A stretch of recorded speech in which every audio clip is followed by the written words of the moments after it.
श्रीगणेशाय नमः। नारद उवाच प्रणम्य शिरसा देवं गौरीपुत्रं विनायकम्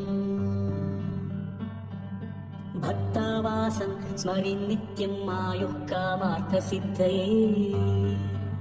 प्रथमं वक्रतुण्डं च एकदन्तं द्वितीयकं तृतीयं कृष्णपिङ्गाक्षं गजवक्त्रं चतुर्थकं लम्बोदरं पञ्चमं च षष्ठं विकटमेव च।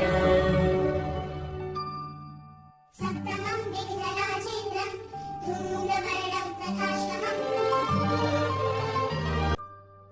नवमं बालचन्द्रं च दशमं तु विनायकम् एकादशं गणपतिं द्वादशं तु गजाननम्।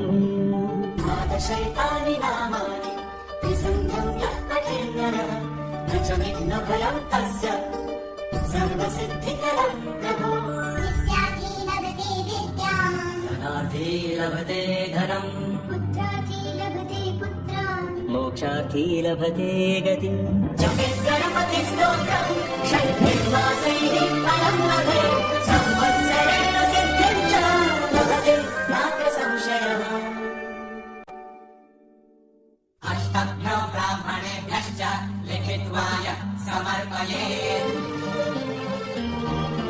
तस्य विद्या भवेत् सर्वा गणेशस्य प्रसादतः।